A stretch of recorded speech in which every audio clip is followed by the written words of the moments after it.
From the Pep Radio Newsroom, these are the stories we are covering this evening.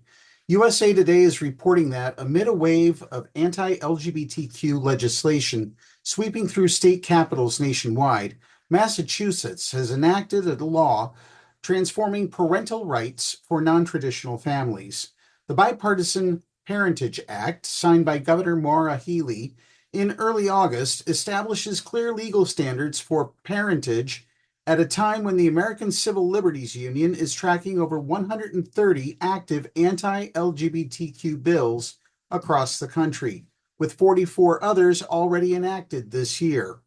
The overhaul replaces gendered and outdated language, including phrases like children born out of wedlock, with inclusive language throughout the state's paternity law. It also adds comprehensive protection for families formed through assisted reproduction, in vitro fertilization, and surrogacy, while legally acknowledging de facto parents who have served as primary caregivers but previously lacked formal recognition. Advocates statewide are calling the law's passage a huge win for LGBTQ plus families and say it's the most important legislative effort since the fight for marriage equality. It eliminates the need for costly and time-consuming litigation that previously left many non-biological parents vulnerable to gaps in the system. The Washington Post reports that the call to the Rainbow Youth Project's crisis hotline came 3 days before the election. On the line was a non-binary teen. The 16-year-old had made a pact with 3 other queer youths. If Donald Trump won the presidency, they decided they would commit a, quote, group suicide. A case manager chatted with the teen. The high schooler didn't want to follow through, and the nonprofit was able to mitigate the situation, said Lance Preston, executive director of the Indianapolis-based network. Across the country, organizations and crisis hotlines catering to LGBTQ plus youths and adults have reported a staggering spike in calls in the run-up to the election and since Trump's resounding victory. The Rainbow Youth Project said it has received more than 3,810 calls so far this month, surpassing its monthly average of 3,765 in just 6 days. The Trevor Project, a group focused on suicide prevention among LGBTQ youths, said it saw a 125% increase in calls, texts, and chat messages on Election Day and on Wednesday when compared with a regular day. Other groups that work with the LGBTQ plus community, such as One Iowa, said they have seen an increase in emails and messages. Suicide is the second leading cause of death for 10 to 14-year-olds in the country, and the third leading cause of death for 15 to 24-year-olds, according to the Center for Disease Control and Prevention.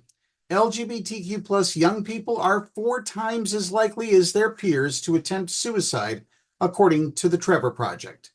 The Trevor Project's research shows that a staggering 90% of LGBTQ plus young people said that their well-being was negatively impacted due to recent politics. Additionally, anti-transgender state laws significantly increased incidents of past year suicide attempts among trans and non-binary youth as much as 72%. In just the past few days, the Trevor Project has seen a nearly 200% increase in conversation topics related to the election across their 24-hour crisis services, according to James Black, CEO of the Trevor Project.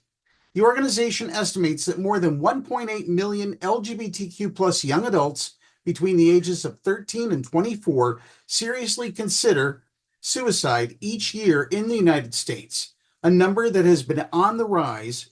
And in the fiscal years ending in July 2022, the Trevor Project was contacted by 230,000 LGBTQ plus people in crisis. In 2023, the number was more than 500,000. Trevor Text and Trevor Chat are currently experiencing long hold times due to the election, a banner on the group's site said Wednesday. If you need immediate assistance, please call the Trevor Lifeline at 1-866-488-7386. That particular number will be posted on the Pennsylvania Equality Project's main page and on the PEP radio page. That's the news for this hour. If you've not already done so, please consider donating to PEP Radio so that we can continue to provide programming. Go to our website, paequality.com/PEP Radio. You can also download the Live 365 app to take PEP Radio wherever you go. Now back to more music on PEP Radio.